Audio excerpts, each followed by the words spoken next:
Thank you for that, Marcy.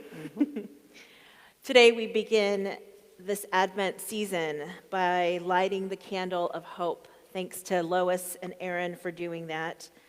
Advent is 4 Sundays when we prepare our hearts and our lives for the birth of Jesus. And this year we are doing so through the lens of our theme, From Generation to Generation. As we look back at generations past, surely there are glimmers of hope in each and every person who has come before us. There's a quote by Linda Hogan that is circulated regularly on All Saints' Day, and it says, "Suddenly all my ancestors are behind me. Be still," they say, "watch and listen. You are the result of the love of thousands." Indeed, thousands of people had to have enough hope to invest in new life, in our lives. And that includes the aunties and the uncles, the step families, the birth families, and the adoptive families, the teachers and the mentors, all of who gave themselves for us. And as we consider what it means for God to be born into this world, it seems fitting to take a look back, to take a moment to share in the hope of our biblical ancestors who awaited the coming of the Messiah.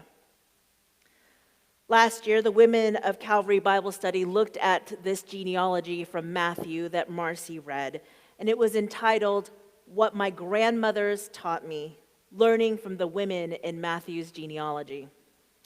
It was a fascinating study. It lifted up the 5 women listed in our passage from Matthew: Tamar, Rahab, Ruth, the wife of Uriah, also known as Bathsheba, and of course Mary, the mother of Jesus. Now, ordinarily, women would not be listed in a genealogy. In a patriarchal society, the lineage was traced through the men, not the women, and oftentimes women would be left out altogether. But here, we have this grand opening to the Gospel of Matthew, and these 5 women are included in this genealogy. They bring with them stories that are surprising and sometimes shocking, often full of scandal and even some disrepute. These stories leave us to wonder, how did a prostitute, a foreigner, a woman pretending to be a prostitute, a survivor of sexual violence, and an unwed pregnant teenager end up as ancestors of Jesus? I'd encourage you to look up these women's stories in the Bible, but here's a quick summary.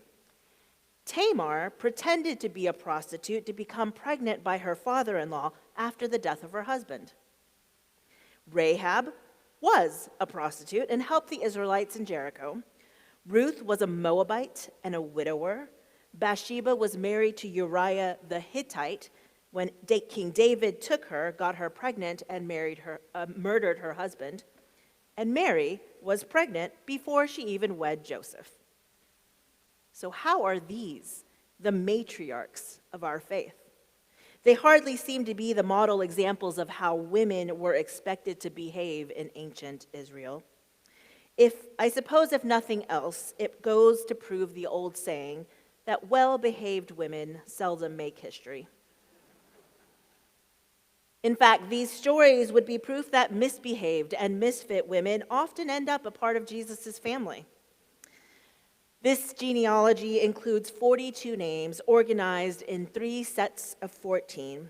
14 generations from Abraham to David, 14 generations from David to the exile in Babylon, and 14 generations from the exile to Jesus.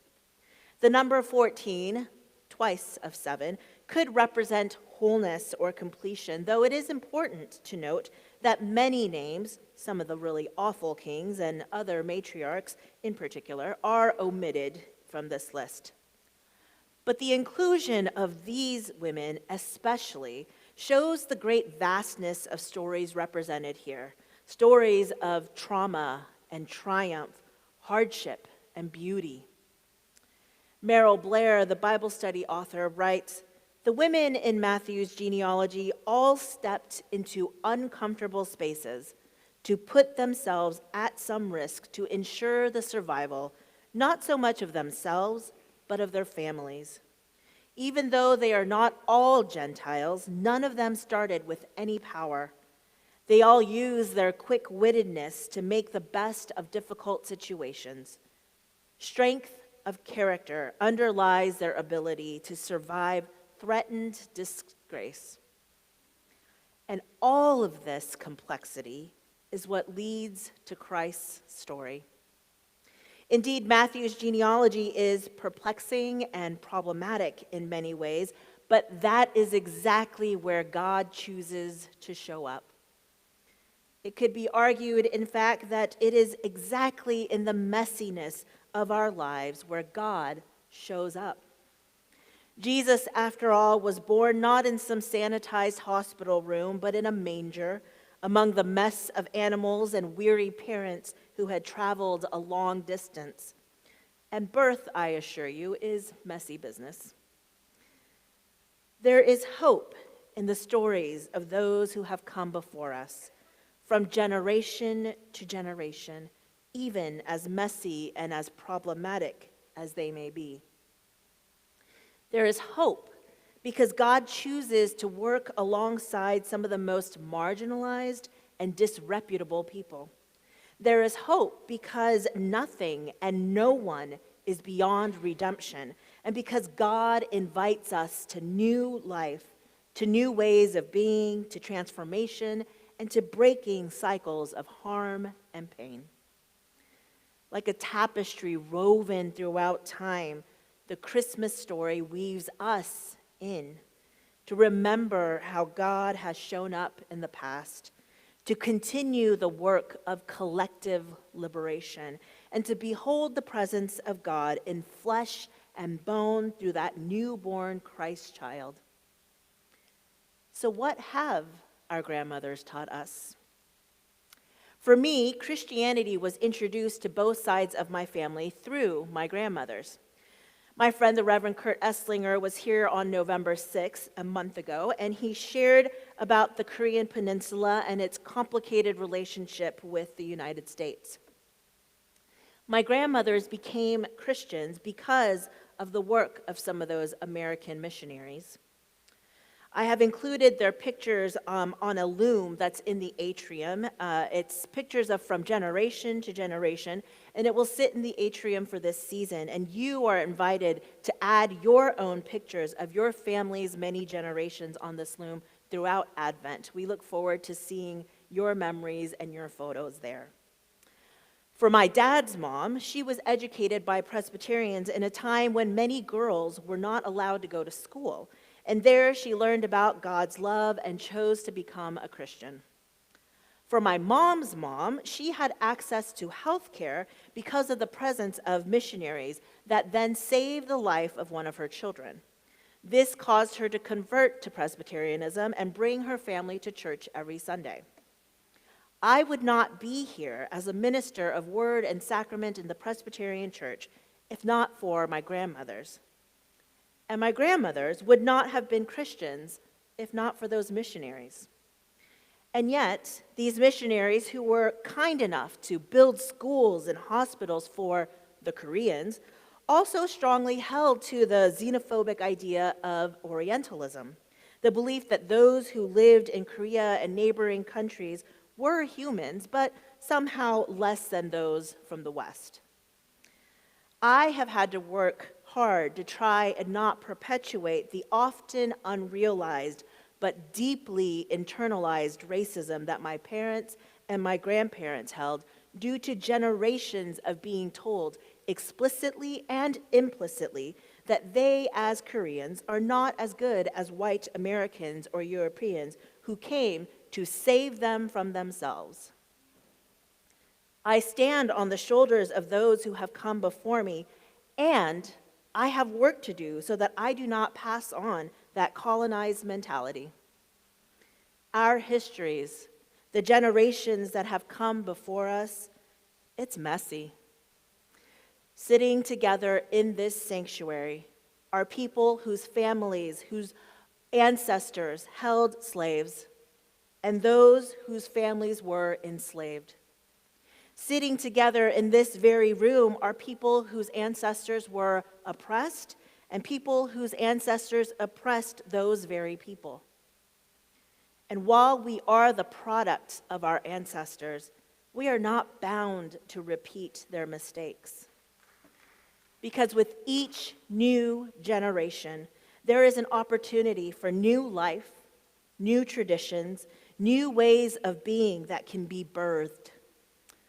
The Isaiah passage illustrates a conversion of groups and identities coming together, and the prophet declares that they shall beat their swords into plowshares, their spears into pruning hooks. Nation shall not lift up sword against nation, neither shall they learn war anymore. Instead of the way of the past, of war, they must learn a new way of transforming their weapons into gardening tools. Elder Don Bear writes a lovely reflection about this in Calvary's Advent devotional. It's written by members and staff of this congregation, and I hope you'll pick one up today at the front desk, or they're available online and were emailed to you on Friday. So what are the old paths that we followed? And where must we diverge into a new way? The root word in generation is gen, G-E-N, meaning origin or birth.